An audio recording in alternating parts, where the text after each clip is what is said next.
ஷிவானி ஒரு சாதாரண பொண்ணு. அவ அவ நடுத்தர குடும்பத்தை சேர்ந்தவ. இப்ப ஷிவானி பெரியவளாயிட்டா. அதனால அவங்க குடும்பத்தை சேர்ந்தவங்க அவளுக்கு மாப்பிள்ளை தேடுறாங்க. இன்னும் கொஞ்ச நாள்ல உனக்கு கல்யாணம் ஆயிடுச்சுன்னா நீ எங்களை விட்டு பிரிஞ்சு போயிடுவம்மா. இல்லம்மா, அப்படியே எனக்கு கல்யாணம் ஆனாலும் நான் உங்களை விட்டு பிரிஞ்சு போகவே மாட்டேம்மா. ஆமா, கல்யாணம் முடிஞ்சதுக்கு அப்புறம் நான் நிச்சயமா என் புகுந்த வீட்டுக்கு போய்தான் ஆகணும். அதுக்காக நான் உங்களை பார்க்க கூட வரமாட்டேன்னு அர்த்தம் கிடையாதும்மா. ரொம்ப சரியா சொன்னம்மா. கல்யாணத்துக்கு அப்புறமா பொண்ணுங்க அவங்க அப்பா அம்மாவை பார்க்காம இருக்கிறது ரொம்ப கஷ்டமான விஷயம். அவங்க ஒரு வீட்டில இருந்து இன்னொரு வீட்டுக்கு தானே போகிறாங்க. பார்வையிலேருந்து தூரமாக போகிறாங்கன்றதுக்காக அவங்க நம்ம மனசுலேருந்து விலகிறது இல்லையே. பாத்தீங்களா, அப்பா எவ்வளவு உண்மையான விஷயத்த சொல்றாரு. என்ன வேணாலும் சொல்லுங்க, நம்ம பார்வையை விட்டு விலகி போறவங்க கொஞ்சம் கொஞ்சமா மனசு விட்டும் விலகி போயிடுவாங்கங்க. இல்லம்மா, ஏன் விஷயத்துல அப்படி நடக்காது. நீங்க சொல்றது மத்தவங்களுக்கு வேணும்னா நடக்கலாம். நீங்க வேணா பாருங்க, நான் உங்களை பார்க்காம பல மாசங்கள் ரொம்ப தூரத்துல இருந்தாலும் நீங்க மனசார என்னை எப்ப பார்க்கணும்னு நினைச்சாலும் அந்த சமயம் நான் உங்க பக்கத்துல இருப்பேன். இந்த மாதிரி பேசுறதுல உன்னையும் உங்க அப்பாவையும் போட்டி போடவே முடியாது. கடவுளேன்னு உன்னோட கல்யாணம் முடிஞ்சதுக்கு அப்புறம் கூட உங்க 2 பேருடைய பாசம் இதே மாதிரி எப்பவுமே இருக்கணும். சரி சரி, எனக்கு இப்போ டிஃபன் செஞ்சு கொடுங்க. நான் இப்போ கிளம்புறேன். ஷிவானிக்காக இன்னொரு இடமும் பார்க்க வேண்டியிருக்கு. நான் இன்னைக்கே போய் அந்த பையனை பார்த்துட்டு வரேன். சரிங்க, நீங்க போய் கை கால்லாம் அலம்பிட்டு வாங்க. நான் உங்களுக்காக டிஃபன் எடுத்து வைக்கிறேன். ஷிவானியோட அப்பா கை அலம்புறதுக்காக போனாரு. அப்புறம் ஷிவானியோட அம்மா அவருக்கு டிஃபன் எடுத்து வைக்க போனாங்க. அப்புறம் ஷிவானி அவங்க வீட்ல இருக்கிற பூஜை அறைக்கு போனா. ஹே கண்ணனே, எனக்கு எந்த பையனோட கல்யாணம் நடந்தாலும் சரி, அந்த பையன் நல்ல பையனா இருக்கணும். அப்புறம் அவரு தன்னோட அப்பா அம்மா மட்டும் இல்லாம என்னோட அப்பா அம்மாவுக்கும் அவர் மரியாதை கொடுக்கணும். நான் எங்க அப்பா அம்மாவுக்கு உதவி செய்யறத அவர் தடுக்க கூடாது. கடவுளே, உங்களுக்கே தெரியும், என் கல்யாணத்துக்கு அப்புறமா என்னோட அப்பாவும் அம்மாவும் இங்க தனியா ஆயிடுவாங்க. இங்கே ஷிவானி கண்ணன் கிட்ட பிரார்த்தனை பண்ணிட்டு இருந்தா. இன்னொரு பக்கம் அவளுடைய அப்பா டிஃபன் சாப்பிட்டுட்டு மாப்பிள்ளைய பாக்குறதுக்காக கிளம்பி போனாரு. மாப்பிள்ளை வீட்டுக்கு போனதுக்கு அப்புறம் தான் ஷிவானியோட அப்பாவுக்கே விஷயம் தெரிஞ்சது. அவங்களோட நிலைமை என்னவோ அதே மாதிரிதான் மாப்பிள்ளை வீட்டு நிலைமையோன்னு தெரிஞ்சுக்கிட்டாரு. வாங்க, வணக்கம். என்னோட பேர் அதுல். வணக்கம்ப்பா. நீ எப்படி இருக்க? நான் நல்லா இருக்கேன். இங்கே பாருப்பா, நான் உன்கிட்ட விஷயத்த சொல்கிறதுக்கு முன்னாடி நேராக ஒரு விஷயத்த கேட்கணும்னு நினைக்கிறேன். நாங்கள் ரொம்ப ஏழைங்க. உனக்கு என் பொண்ணோட சேர்த்து வரதட்சணை ஏதாவது வேணும்னா நீ அதை முன்னாடியே சொல்லிடு. நீங்கள் ஏன் இப்படி பேசிகிட்டு இருக்கீங்க? நானும் உங்களை மாதிரி ஒரு சின்ன குடும்பத்தை சேர்ந்தவன் தான். வீட்டில் என்னோடய அம்மா இருக்காங்க. அப்புறம் நான் வேலை செஞ்சுட்டு இருக்கிறதால அதனால தான் சிட்டியிலே சுற்றிக்கிட்டு இருக்கேன். அதனால நான் எப்படி ஒரு பொண்ணை பார்க்குறேன்னா அவங்க கல்யாணத்துக்கு அப்புறம் என்னோடய அம்மாவை ஜாக்கிரதையாக பார்த்துக்கணும். இங்கே பாருப்பா, நான் இது வரைக்கும் என்னோடய பொண்ணுக்கு ஒரு பெரிய கிஃப்ட்டு கூட கொடுத்தது கிடையாது.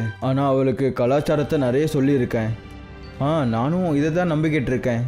கிஃப்ட்ஸை நம்ம எப்போ வேணுனாலும் கொடுக்கலாம். ஆனால் கலாச்சாரத்தை கொடுக்கறதுக்குன்னு ஒரு வயசு இருக்குல்ல. ஆமாம், அதை சின்ன வயசுலேருந்தே சொல்லி கொடுக்கணும். நீங்கள் சரியாக சொன்னீங்க. நம்ம 2 பேரோட யோசனைகளும் நிறைய விஷயங்களில் ஒத்து போகுது. நீங்கள் 2 பேரும் ஒரு தடவை நேராக பார்த்து பிடிச்சிடுச்சுன்னா சரி, அப்போவே இந்த சம்மந்தம் கன்ஃபார்ம் ஆகிடுச்சுன்னு வச்சுக்குவோம்.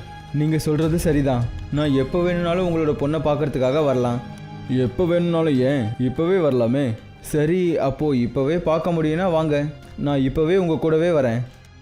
ஷிவானியோட அப்பா அதுல கூட்டிக்கிட்டு தன்னோட வீட்டுக்கு வந்தாரு. அடே மகளே ஷிவானி, நீ எங்கம்மா இருக்க?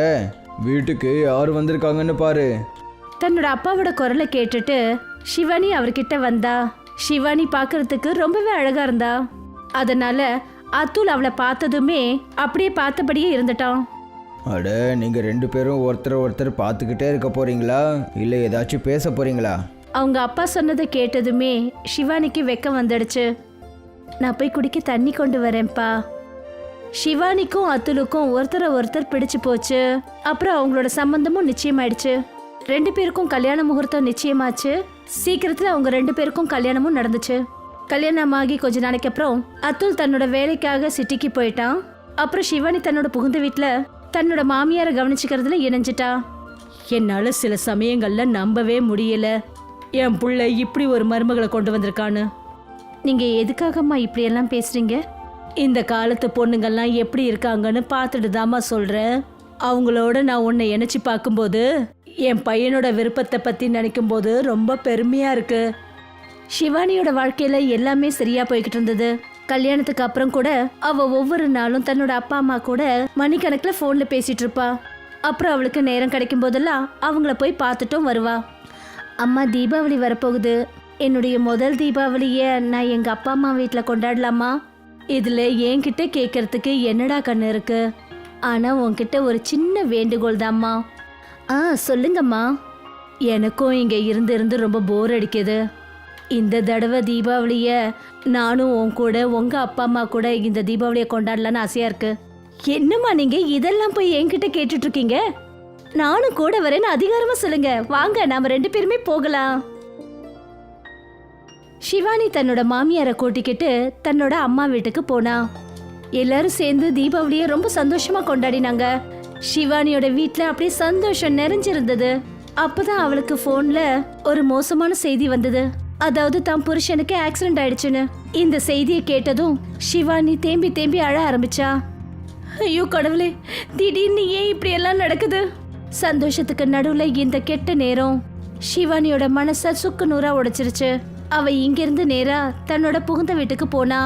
அங்க அத்துலோட சில ஃப்ரெண்ட்ஸ் அவனை கூட்டிட்டு வந்திருந்தாங்க. சிவானி பார்த்த போது அத்துல் வீல் சேர்ல உட்காந்துருந்தான். உங்களுக்கு என்னங்க ஆச்சு? இனிமே என்னால் எப்போவும் என்னோட காலில் நிற்கவே முடியாது சிவானி.